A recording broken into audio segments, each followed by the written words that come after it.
everybody. Welcome to the what is simultaneously the final installment of the Ringvorlesung Digital Humanities and simultaneously the first installment of the ACDH Lecture Series 12.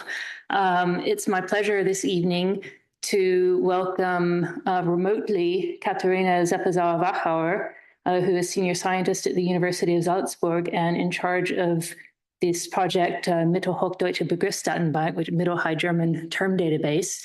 And with us today in the room is Julia Hintersteiner, who is also senior scientist in Salzburg. They are both academically from the University of Graz. So Katharina received her PhD there and Julia her master's, and you're now working on your own PhD in Salzburg on this. And they're going to tell you all about what is going to happen in the future with this project that's been running since 2010. So Julia, the floor is yours. Thank you for the introduction and good evening, everyone. Today, I want to share with you a fascinating story of technological transformation, one that reveals how digital humanities projects evolve, adapt, and sometimes have to completely rethink their technical infrastructure.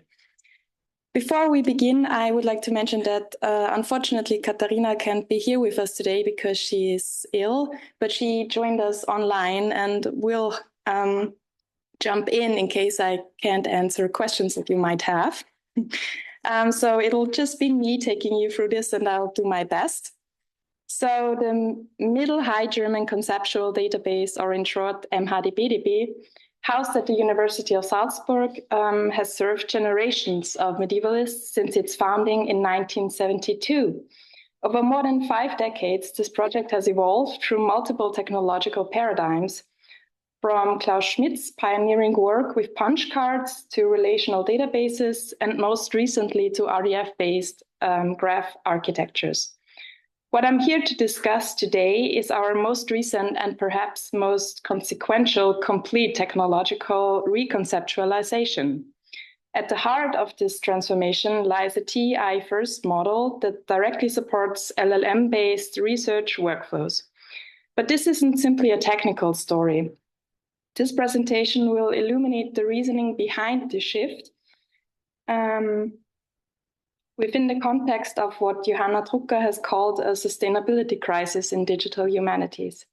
A crisis not of inattention or negligence, but of fundamental misalignment between technical, institutional, and social infrastructures. So to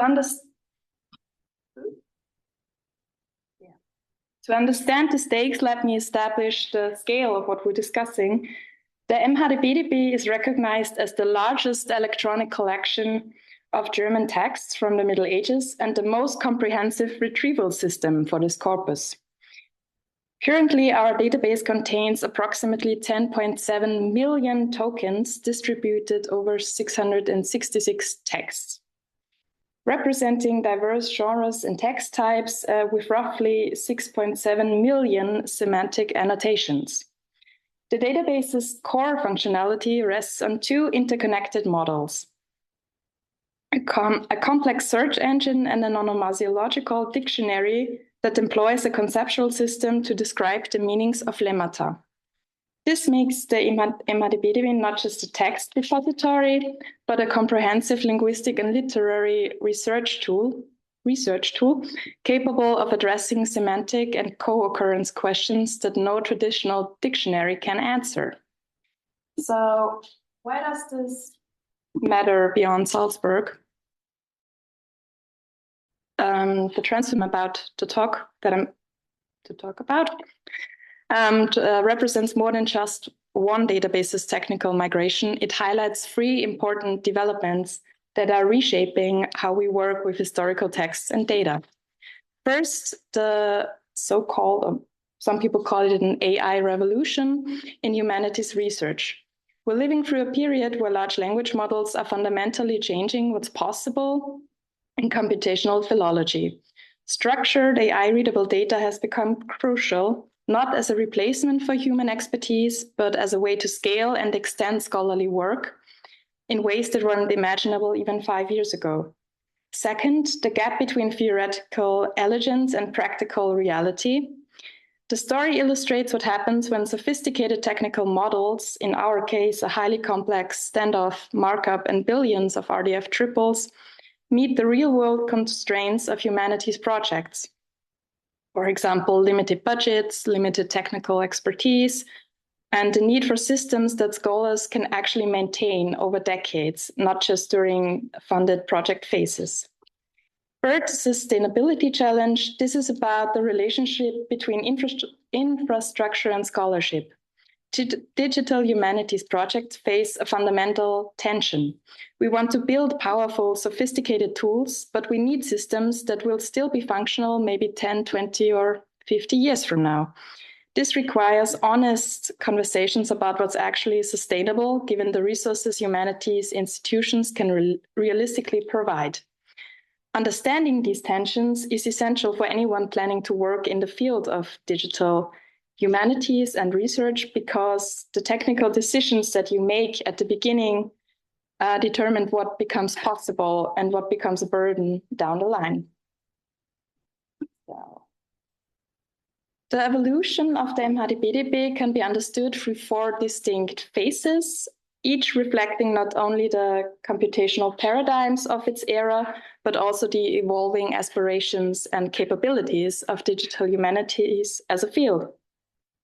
So starting in phase 1, our story begins in 1972 with the computational work of Klaus Schmidt. In those early days, before the term digital humanities existed, annotations were managed through punch cards, quite literally stored in shoeboxes. It's difficult to overstate how revolutionary this was. The very idea that medieval texts could be subjected to computational analysis represented a radical epistemological shift.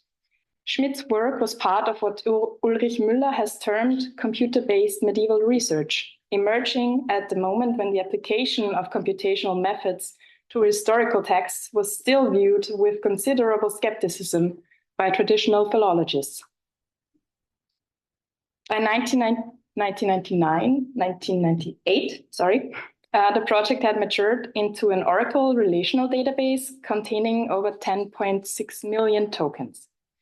This was a stable and robust system that served the community effectively for nearly 2 decades. The interface allowed the researchers to perform complex linguistic and semantic queries, search for co-occurrences, access the most important works of Middle High German poetry from multiple analytical perspectives. During this period, the MHDBDB established itself as an indispensable tool for medievalists worldwide. As one review noted, it became, and I quote, more powerful than any dictionary, however comprehensive. The system enabled research that would have been impossible through the traditional methods. For example, studies of culinary metaphors or violence and warfare terminology. However, by the mid-2010s, the system had reached the end of its viable lifespan. Plagued by security vulnerabilities, lacking modularity required for contemporary research need, and increasingly difficult to maintain, as web standards and user expectations evolved over time. Between 2016 and 2023, we undertook what seemed at the moment like the obvious next step: migration to an RDF-based data model utilizing semantic web standards, including RDF, SCOS, and OWL. The vision was compelling: a richly interconnected semantic network that would capture the full complexity of medieval linguistic and conceptual relationships, enable the integration with linked open data resources, and position the MHDBDB at the forefront of semantic web applications in digital humanities. This was supported by the Claria initiative, which aimed to convert existing texts into TEI-XML formats while managing metadata according to RDF standards. The goal was to create a new query language that would make complex searches more intuitive, implement responsive design, enable linkage with external data sources through semantic web, and facilitate data export in multiple formats. The technical architecture was sophisticated. We employed standoff annotation using the web annotation vocabulary, implemented SCOS vocabularies for representing text series and genres, and developed ontologies like ONAMA, which I will talk about in a few minutes. However, and this is essential, this vision proved technically and financially unsustainable in practice. Not because the technology was flawed, but because it was inappropriately scaled for our institutional context and available resources. I'll go into more details on this shortly, but first I'd like to talk about the current phase, which is a deliberate reduction of technical complexity in favor of a format that is both human-readable and optimally suited for large language models. This represents what Martin Holmes and Joy Takeda have called learning to love simplicity through necessity. Though in our case, I would argue it's strategic repositioning rather than retreat. The new architecture centers on TEI-XML as the primary format with inline semantic annotations rather than complex standoff markup. We've reduced our authority files from dozens of interconnected vocabularies to 7 core files. We've prioritized direct text-to-text proximity, text-to-annotation proximity over graph relationships. And critically, we've designed the system to be maintainable by domain experts with philological training rather than requiring permanent technical staff. This shift was made possible and indeed was only practical through the strategic deployment of LLMs in what we term promptotyping workflows. But I'm getting ahead of myself. First, I want to explain why the graph approach has failed. Hopefully the graphic will be there soon. I'm sorry about that. So I want to be direct about something that's often difficult to admit in our field, that our RDF implementation has failed. Not because semantic web technologies are inherently flawed, they're powerful and elegant for many applications, but it failed because the implementation was inappropriately scaled for our context, our resources, and ultimately our actual research needs. The MHDBDB generated approximately 6 billion RDF triples. And to put this into perspective, this number doesn't emerge simply from having 10 million tokens. Rather, it's the result of the network structure inherent in deeply annotated historical corpora. Consider what happens when you fully model medieval text in RDF. Each token carries multiple annotation layers, in our case, orthographic variants, morphosyntactic properties, semantic classifications, and a few other things. And each annotation connects to authority files, for example, person names, place names, conceptual hierarchies, genre classification, manuscript witnesses, or editorial comments or relationships. Each of these connections is itself a triple. And when you implement standoff annotation, each link between text and annotation requires additional triples for web annotation vocabulary compliance. So the combinatorial explosion is extraordinary. What begins as a reasonable seeming scheme, and say, let's capture all the relations between tokens, meanings, and contexts, then rapidly generates billions of atomic facts that must be stored, indexed, and most importantly, queried. So this led us to 3 interlocking bottlenecks, as I phrased it. First of all, performance degradation. Query times no longer scaled linearly. What should have been a straightforward search, for example, find all instances of a particular lemma within a specific semantic annotation, became computationally expensive and took minutes or sometimes even timed out. So in a multi-user environment, the system became essentially impractical. Researchers couldn't get the answers they needed in reasonable timeframes, which meant the database wasn't serving its fundamental purpose.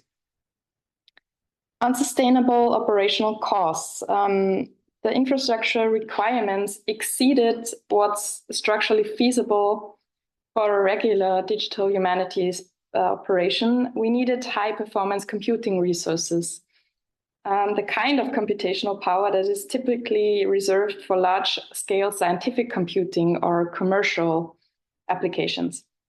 As Ruka has noted, this creates a fundamental mismatch. Humanities projects operate on humanities funding cycles, humanities institutional support structures, and neither of which can reliably provide the continuous and substantial resources required for massive graph databases like we are or we have been. Next up comes the maintenance impossibility, which is perhaps most critically the use of distributed standoff annotations across multiple formats created maintenance requirements that were simply too demanding.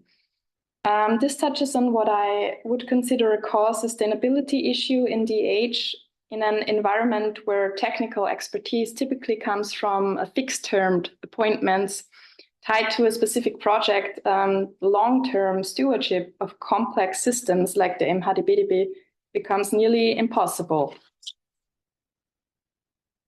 So here's what we had to face. We had created a system that only a handful of specialists could maintain, that required resources we couldn't reliably secure, and that was increasingly impeding rather than enabling research. This isn't unique to Salzburg. The literature on DH sustainability is full of stories like that. Projects created at the cutting edge of infrastructure design a decade ago now report system degradation because they can no longer afford the technical expertise to maintain or update their system. The problem isn't one of technical incompetence, it's a structural one. As one researcher in a digital humanities quarterly study noted, and I quote, "Accessing and processing data seems increasingly dependent either on researchers learning IT methods that are not part of their initial background and that may be costly to acquire, or on working in conjunction with computer scientists whose methods and research interests may be significantly different." End of quote. So to sum this up, here are some things that we've learned. First, complexity isn't automatically better. Just because we can model something in detail doesn't mean we should, especially when simpler models can answer most research questions just as well. Second, we need to think about maintenance from day one. The question isn't, can we build this, but can we keep this running? Third, sometimes the most sophisticated technology is the wrong choice. Keeping things simple and manageable isn't conservative, it's practical wisdom. So this is where AI, and I specifically talk about large language models in this context, fundamentally changes what's possible. And the interesting part is that for us, classical TEI-XML turned out to be the perfect foundation for AI-enhanced work. So why TEI first?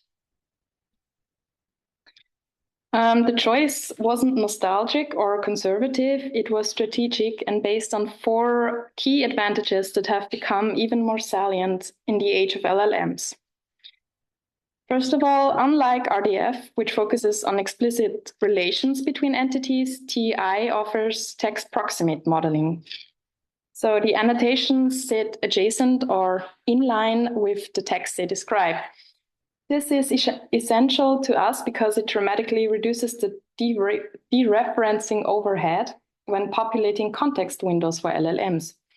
When a model needs to understand, for example, what are the semantic annotations in this passage, the information is immediately adjacent rather than requiring multiple graph traversals. TEI speaks 2 languages simultaneously, so to say. First, it provides philological precisions. Domain experts can independently maintain and interpret the structures. The markup remains transparent, and intellectually accessible to scholars who may have no programming background. And this addresses what Pirazzo identifies as a critical concern, ensuring that the encoding decision remains a scholarly decision, not just a technical one. Second, it offers AI scalability. LLMs work particularly effectively with semantically enriched structures like TEI, provided they're appropriately modeled. So the combination of structure, semantic explicitness, and proximity to text makes TEI-XML an ideal format for computational analysis. Overmore, TEI has existed for over 30 years and shows every sign of persisting. Projects can rely on community support, extensive documentation, established best practices, and a large user community that ensures that the format won't simply vanish when funding ends. And lastly, reduced complexity without reduced expressiveness.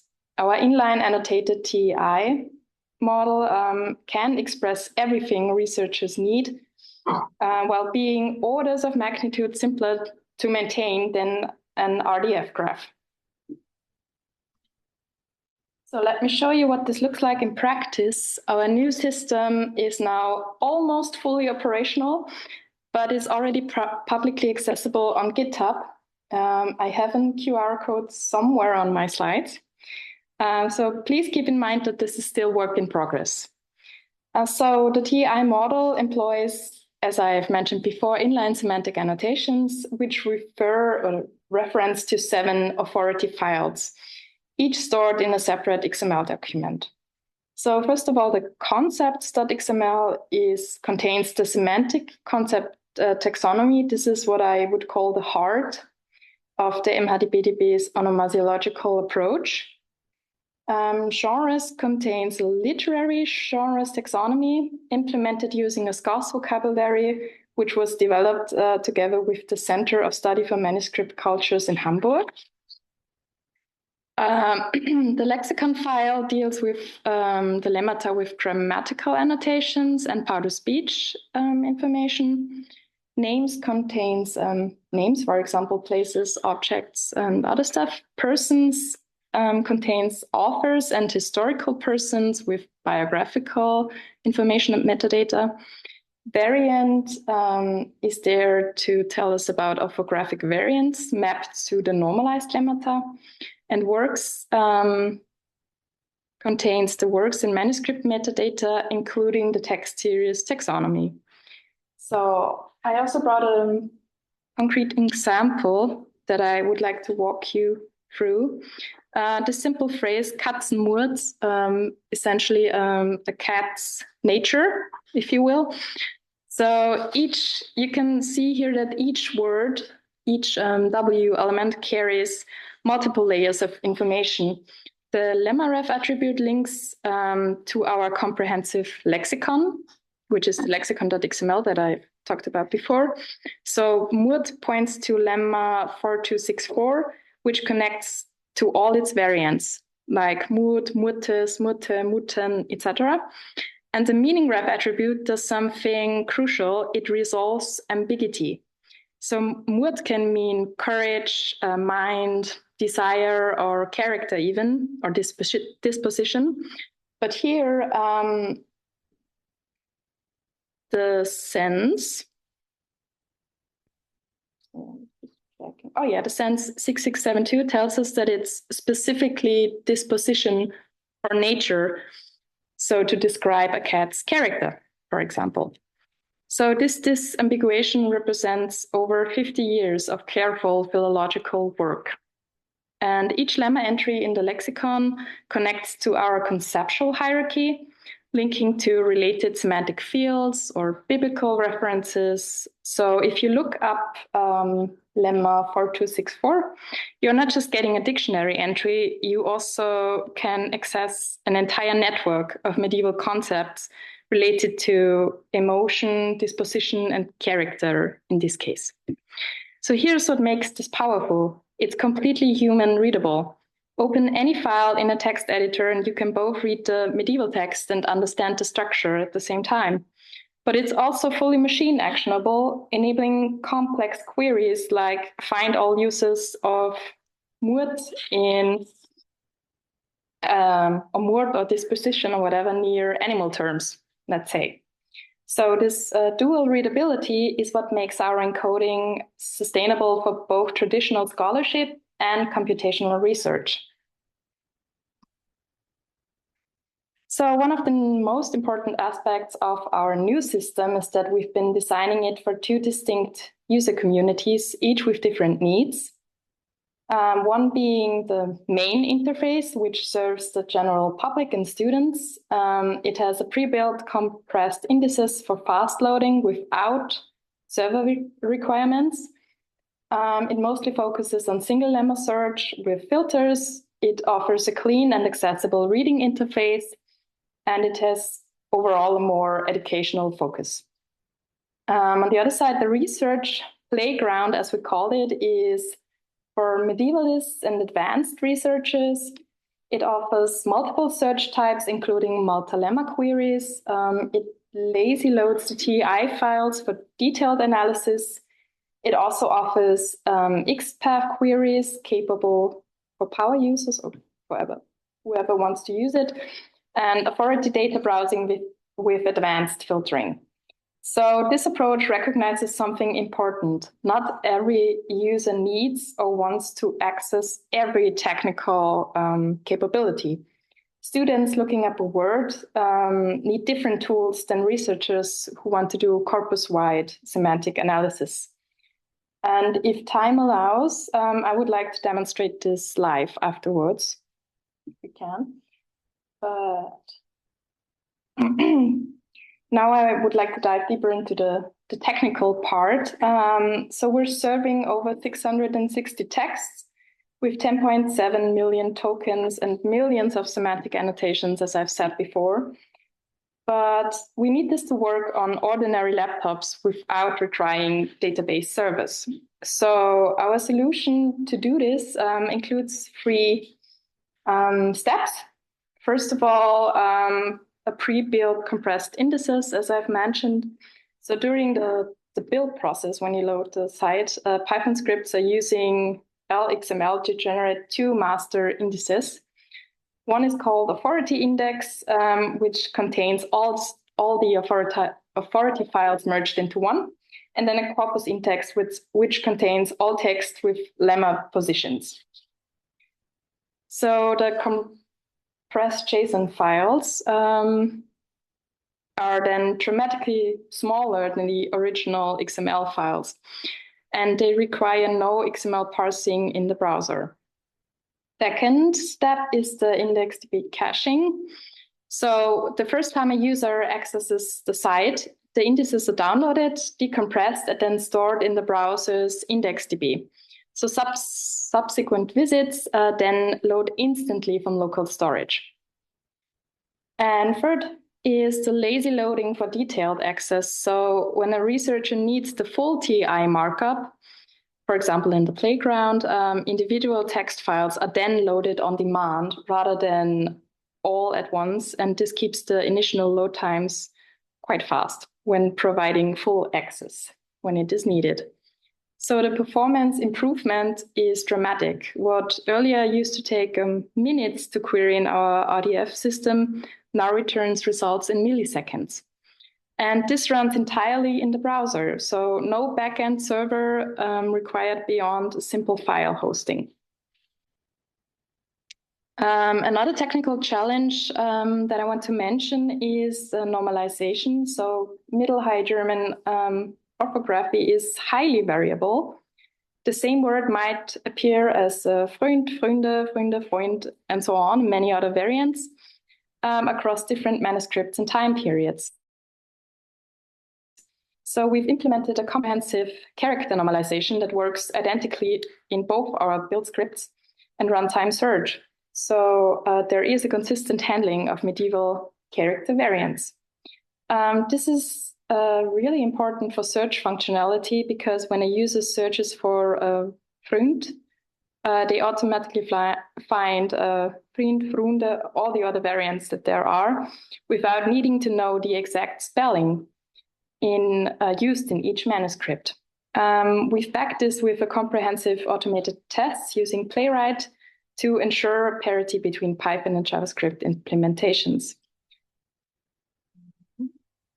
Then enter AI.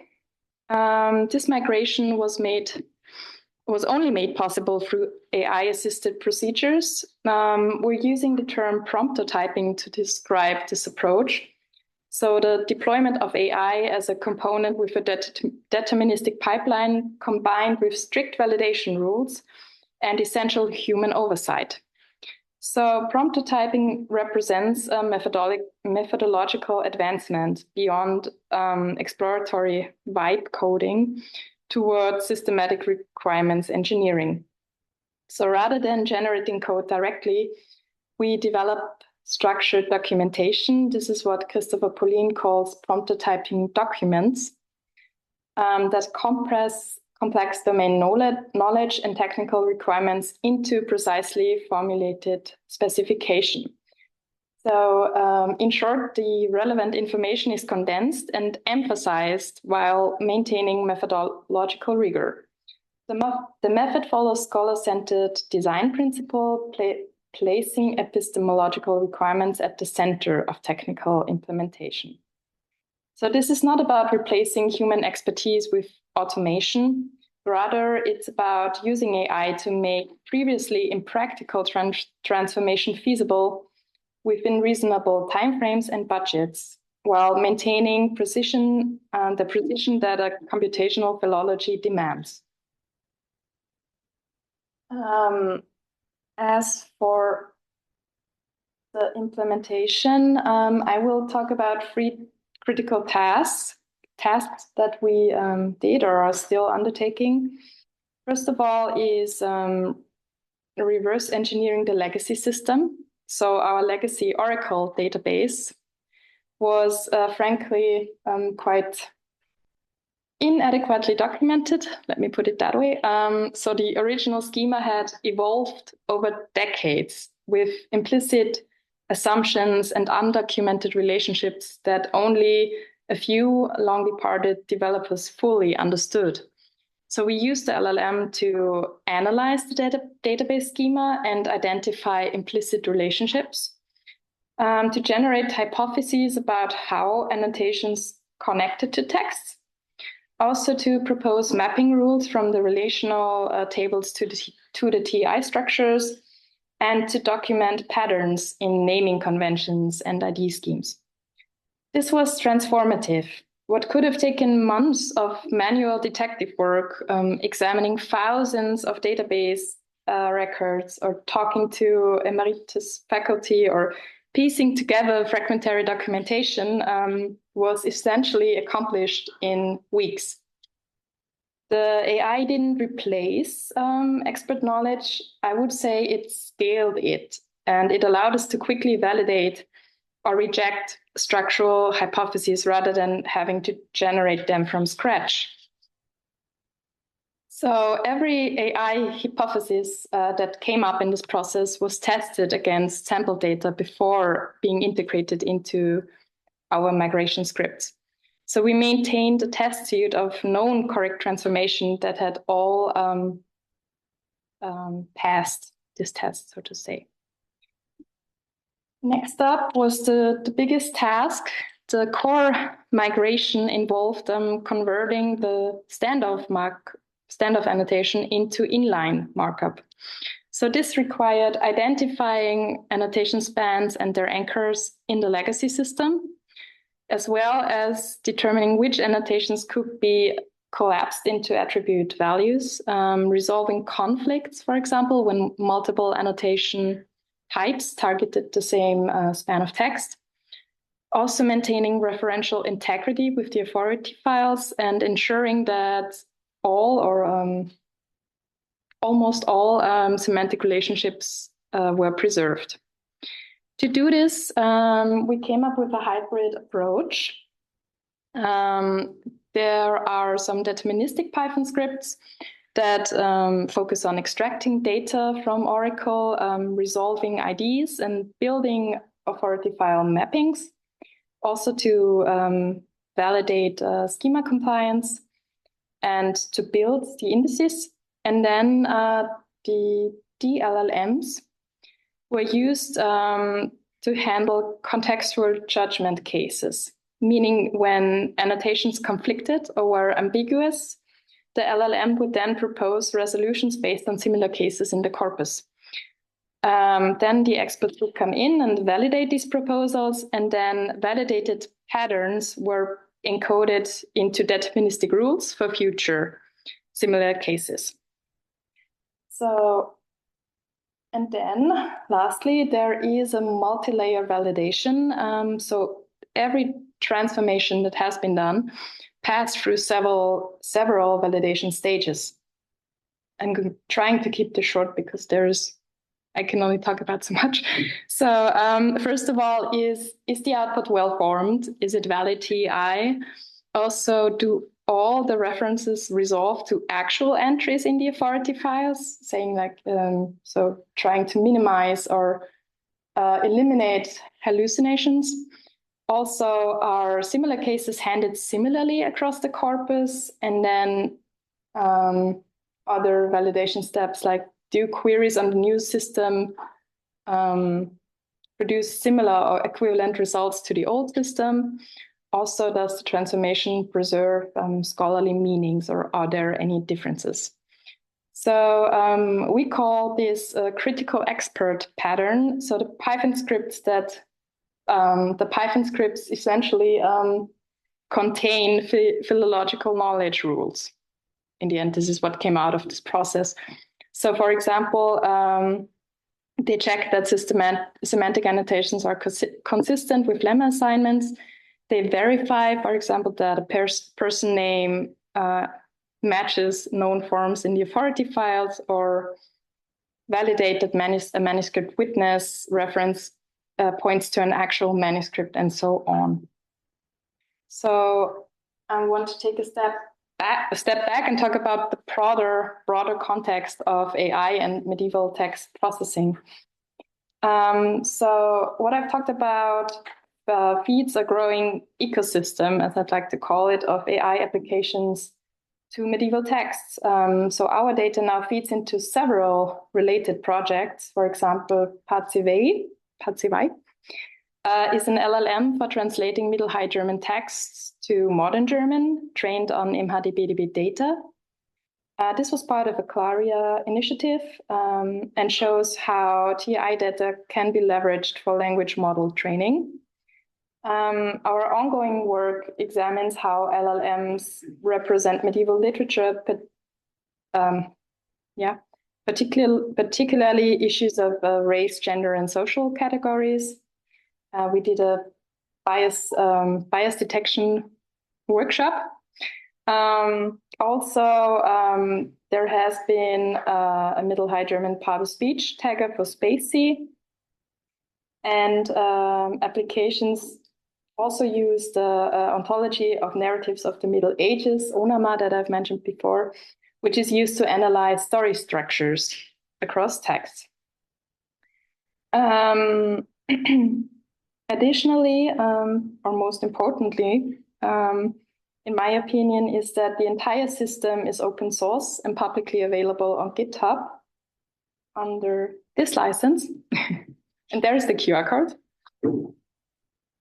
So this means that any researcher can download the complete corpus, can examine our code and learn from our approaches. Also, what I think is very cool, that the community can contribute improvements, and also that other projects can build on our infrastructure.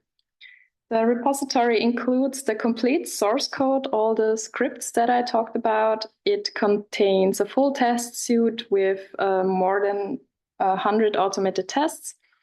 Also, of course, there's documentation for developers and users.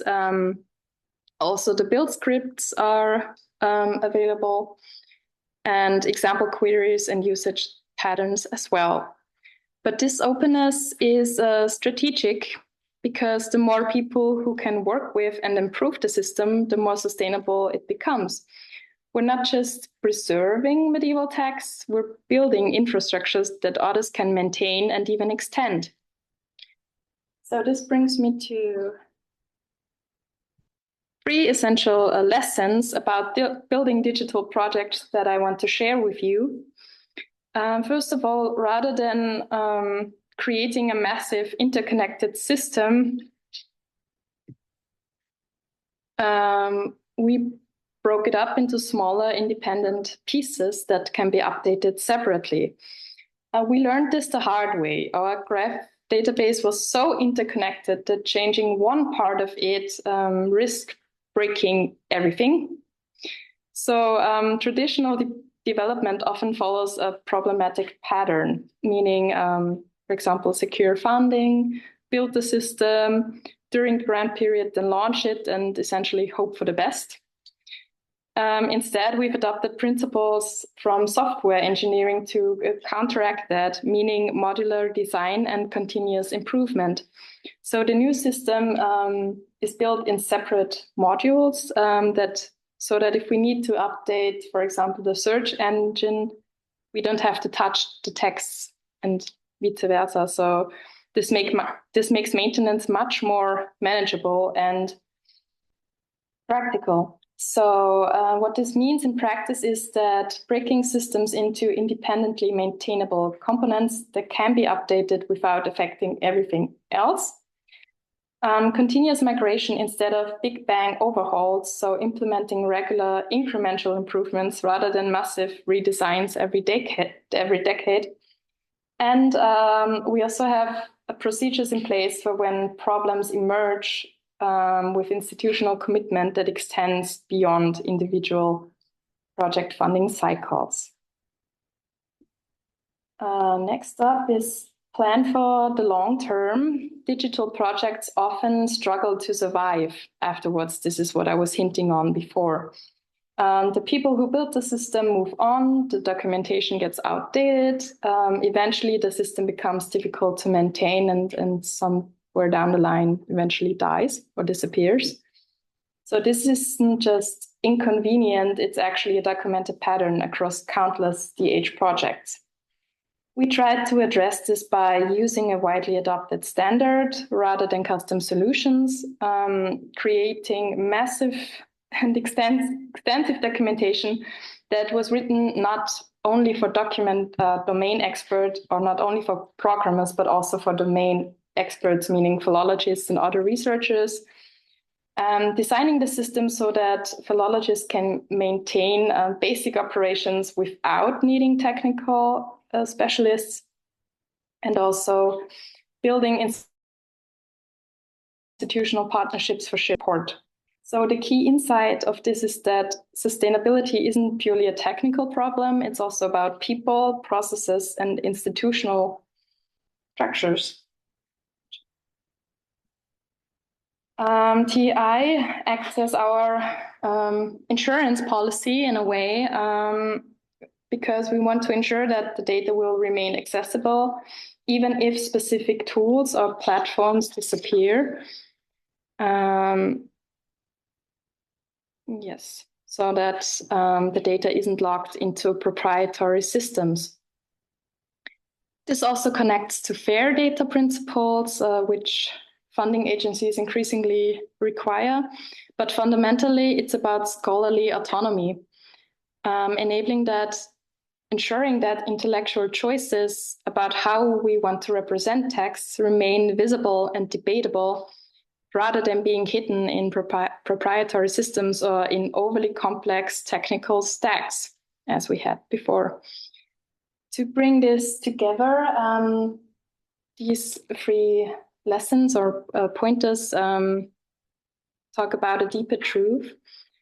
So successful projects require addressing social and technical challenges simultaneously. The technical migration to TEI was necessary, but it was not sufficient. Equal effort went into building institutional commitment, documenting decisions for future maintainers, training domain experts in basic maintenance, and creating partnership for shared resources. So when you're working on your own projects, think about these questions. Thinking about these questions early on can save you from enormous headaches later. So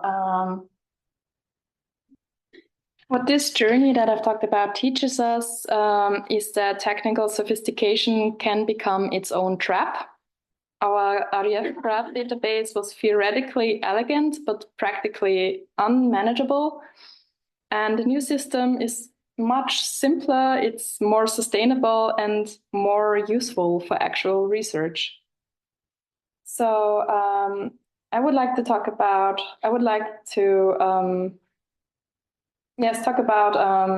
what has failed and why, because the DH community has historically been better at celebrating innovations rather than examining why a specific approach didn't work. And this also creates a problematic dynamic because the same mistakes get repeated and negative results aren't systematically documented and talked about. If you consider how other fields deal with failure, for example, when a bridge fails, engineers study why and publish their findings. When a drug test trial fails, researchers document the negative results and so on. But in the age when a sophisticated system proves unmaintainable, oftentimes we quietly migrate to something simpler without analysis of what went wrong. And we need more honest failure analysis, not to assign blame, but to learn in a collective way. If you're working on digital projects, documenting what didn't work is as valuable as documenting successes, at least in my opinion. And future researchers, including your future self, will then be able to benefit from understanding not just the final solution or product, but also the paths that didn't pan out and why. So, excuse me for a second. Sorry. So the challenges that I've discussed also point to broader issues about how work gets funded and supported. And the current system creates problematic incentives. For example, innovation gets rewarded, maintenance doesn't. Building something new attracts funding. Keeping something running is seen as less exciting.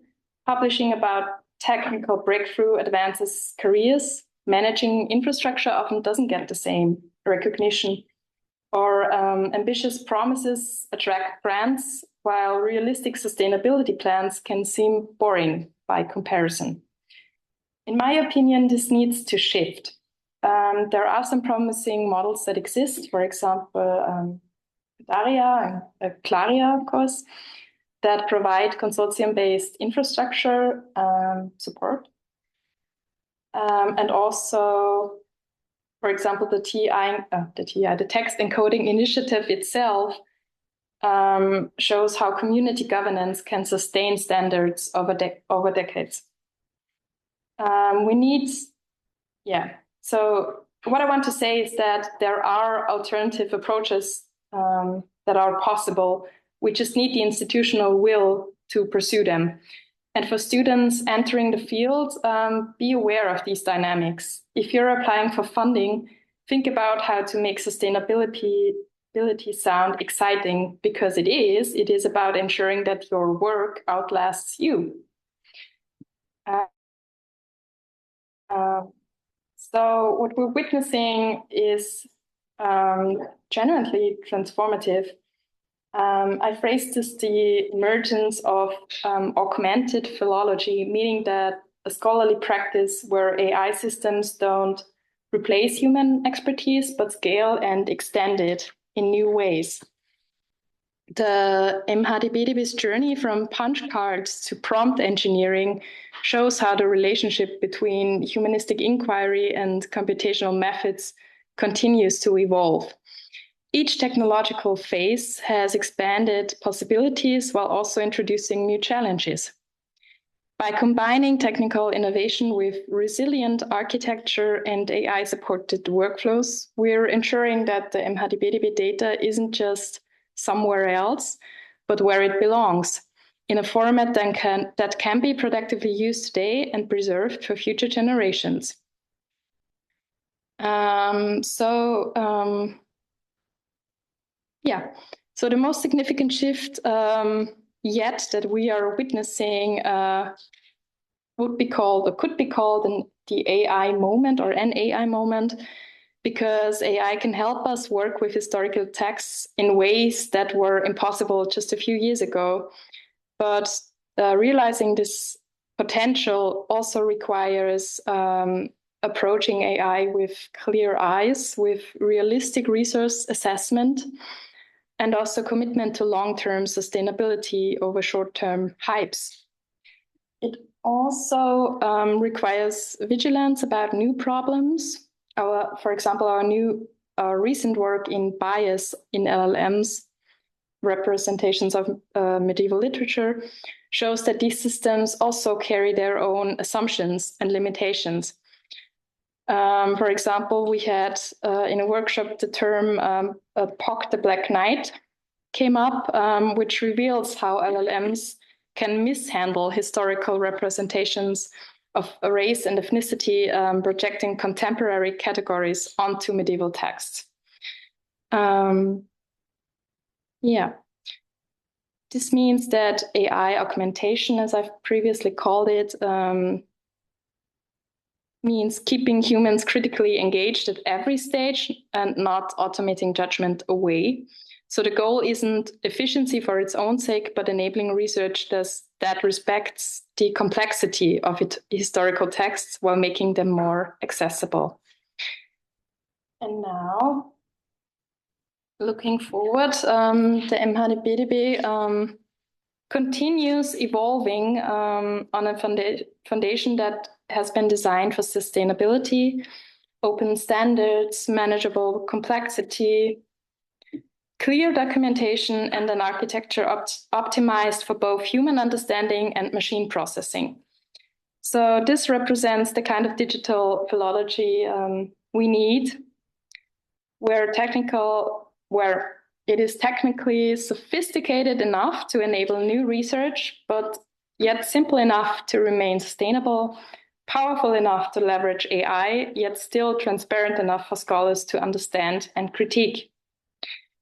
For those of you considering how to incorporate digital methods, or let's say AI, into your research, remember that the most important technologies aren't always the newest ones.